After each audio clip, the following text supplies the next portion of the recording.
Hello, Iris J here with Madrona's Pulse Teachings. If I haven't seen you yet this year, Happy New Year. If you've tuned into some of my videos already, I hope you're doing well. I would like to chat with you about this energy that we're in between the new moon and the full moon here in January. So really looking at the week ahead. I usually only do week aheads when there's significant energy, and this January 2024 is opening up with significant energy. So as I'm filming this, we are just coming out of the Capricorn New Moon that is at 21 degrees of Capricorn. This is a really significant start to the new year. There's a lot of aspects with this new moon, especially the fact that the sun and the moon are square the nodes. And now we move into what is bringing us towards our Leo full moon, which will be on the 25th of January. I'm not going to talk about that very much. I will have another video out. If this is your first time, please do subscribe. It helps us smaller channels get out into the realms and do our thing. Also, I do want to say, if you're kind of thinking about wanting to learn more of evolutionary astrology, we are starting to get up to some really good things on Patreon, where I've launched 2 different tiers that you can look into. Go to my website, you can look at all the links and such, but it is a really wonderful way of learning about evolutionary astrology while also doing self-inquiry work, being in community. I am a professional educator. It's what I've done for decades now. So I am bringing all of my experience into astrology, spirituality, healing, community work, changing paradigms as we come into Pluto into Aquarius, which is part of what we are chatting about. Okay. And also, if you have tuned into my channel for a while, you know that I have different rhythms. I have very rural rhythms, which is those trees out back now, and I'm about to switch into my urban rhythms. So the next time I will see you, I will be in a different setting. This is kind of my last video that I wanted to make one more here in this little cabin. There's Athena behind me, lots of animals. Okay, what are we dealing with? So we're still coming out of this new moon. We're going to be feeling this new moon in Capricorn for the next little while. This, themes of new realities opening up to us. That's a big phrase. This could be totally in our internal sphere, just realizing, something like self-worth. Self-worth is something that can come up with Capricorn.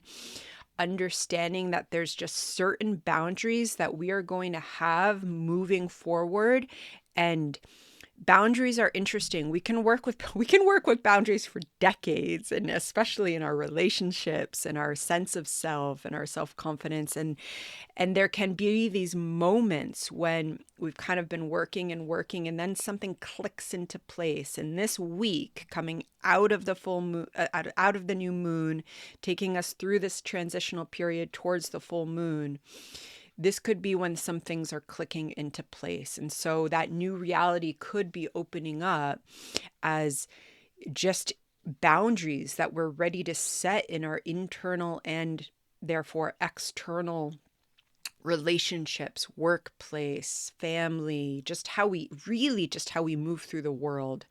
And as that happens, those boundaries come into place, and we see ourselves differently, and then we see the work we do differently. We see the types of people that we want to be in relationship with differently.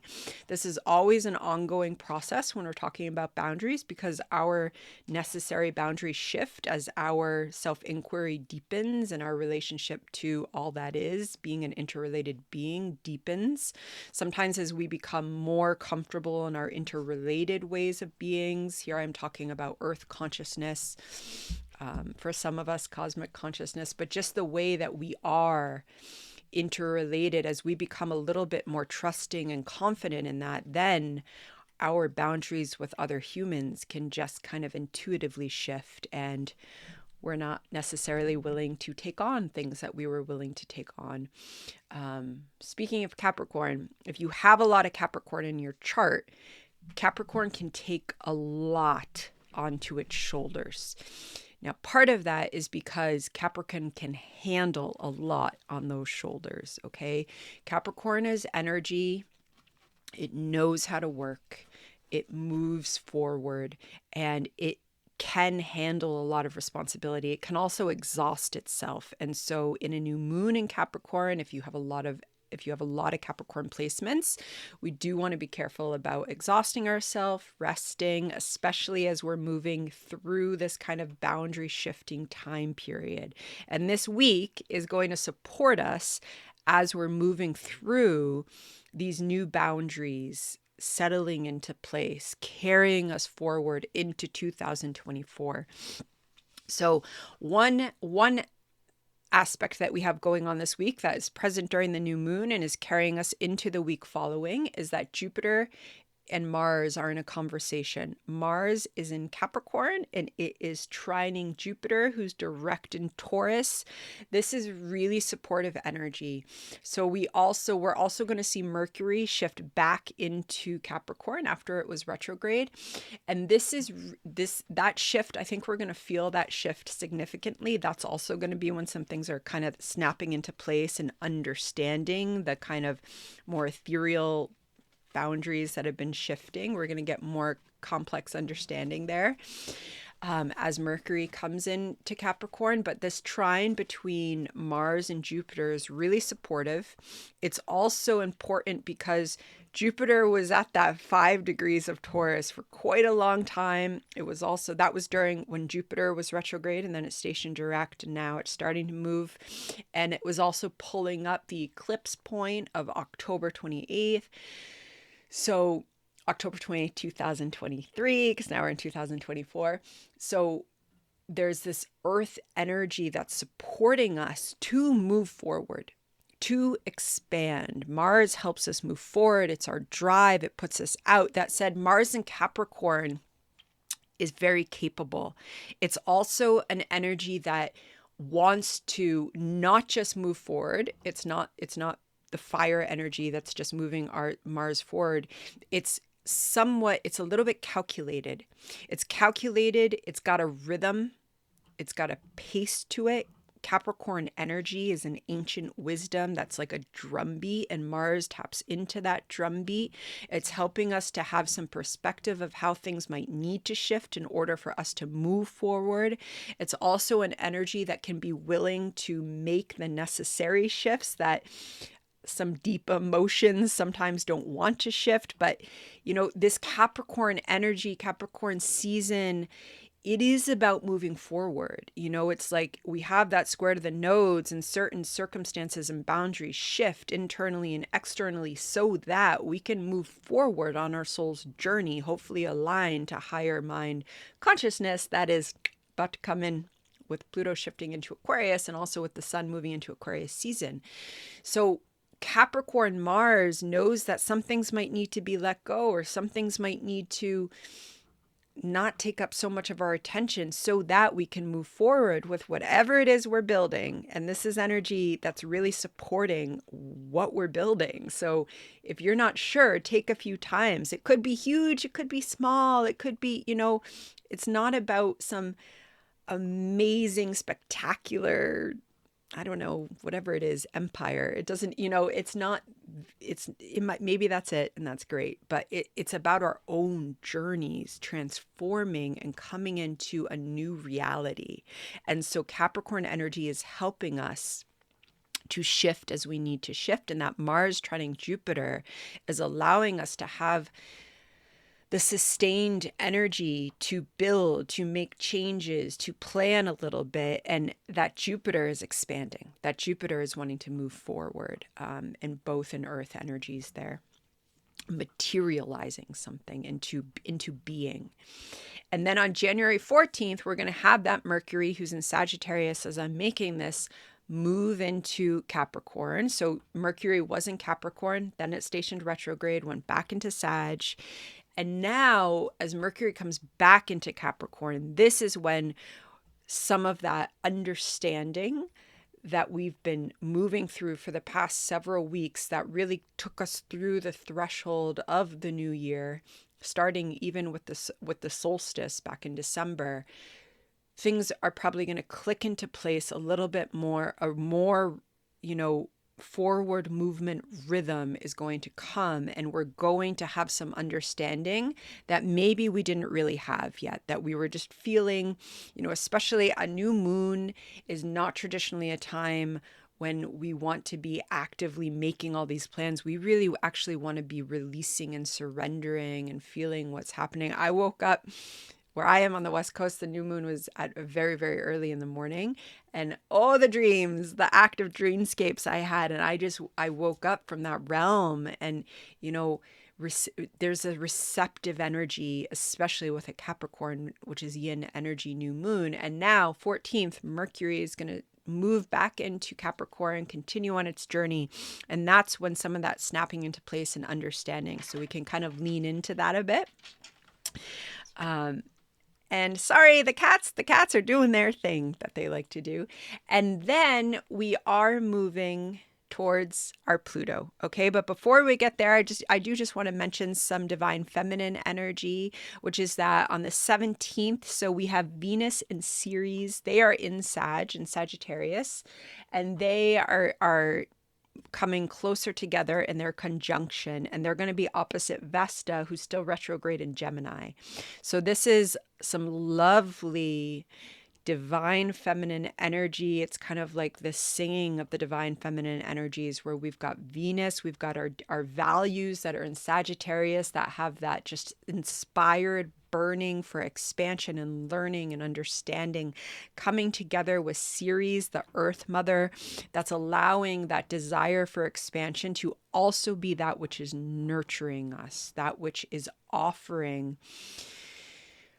Potentially, it's where that knowledge that we're craving is almost like food for our soul's being. And we really want to lean into what's calling us. What do you want to learn more about in 2024? Do you want to learn more about astrology? Do you want to learn more about tarot? Do you want to learn more about computer programming so that you can go do your website and not have to hire someone? Whatever it is, leaning in to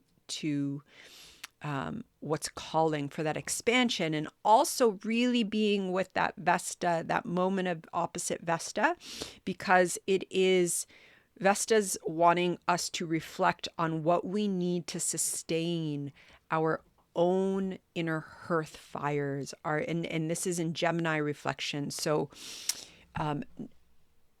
reflecting more than digging in and trying to understand. When there's that energy that's retrograde in Gemini, it's not really inviting us to understand it in an intellectual way, even though Gemini likes to understand in an intellectual way, but more to just be reflective. And so it might just be offering some intuitive pulls to the type of that Sagittarius divine feminine expansion energy that's supporting also healing, because Vesta retrograde is all about healing.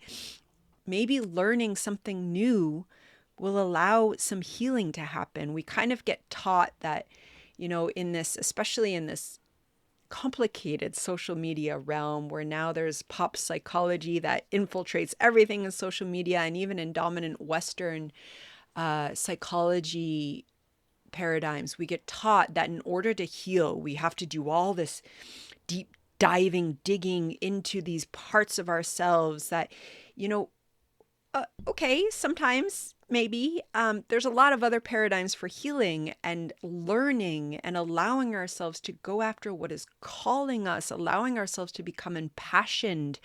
That allows us to gain understanding that then shifts our lenses in the way that we view our own wounds and the way that we view things we've come from.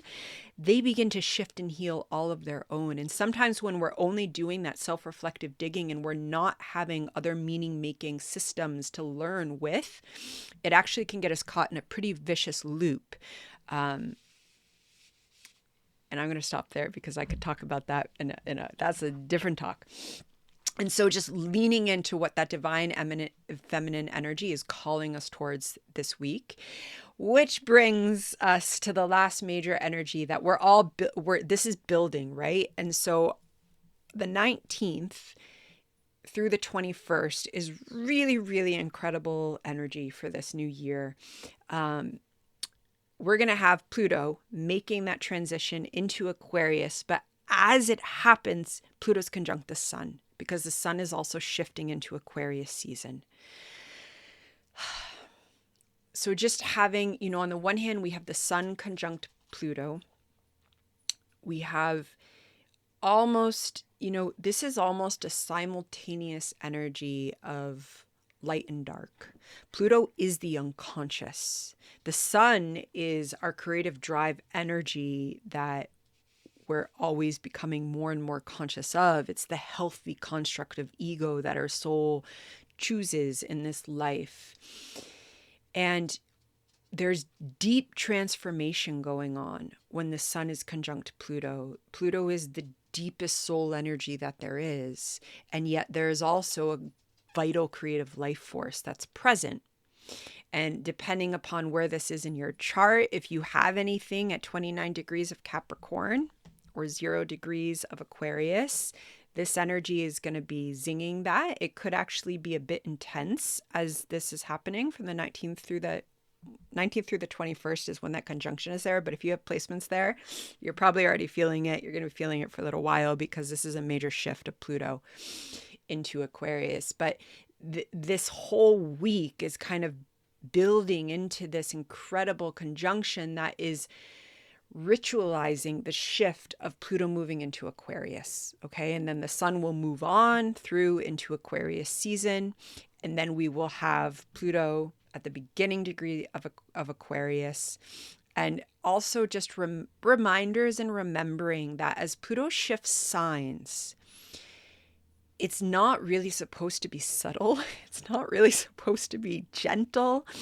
It can be like a bulldozing through. It can be a very significant shift because there's something that's being dug up so that new foundations, old foundations can begin the process. And we're talking about a 20-year process. It's not even the final movement of this, because in the fall of this year, we're going to have Capricorn, the Pluto back into Capricorn, but this is a major shift. And so it can be a little turbulent. It can also be turbulence that's accompanied by these flashes of sudden insights that are going to be something that occupy our life for a while, potentially the next major stage of our life. And so this is all energy that's coming this week. And then this is going to carry us into the Leo full moon when the sun is still going to be conjunct Pluto. And that's when we might have some really significant illuminations that are absolutely linking in to this lunar cycle of seeds planted and reality shifting with the Capricorn New Moon. Okay, so pretty exciting week, pretty incredible opening to 2024. And I'm going to leave it at that. And I'm going to see you when I see you. Next time I see you, I'll probably be in my yellow room in my urban rhythms and sending out blessings to you. And much thanks for listening. And I hope you're all well and take care.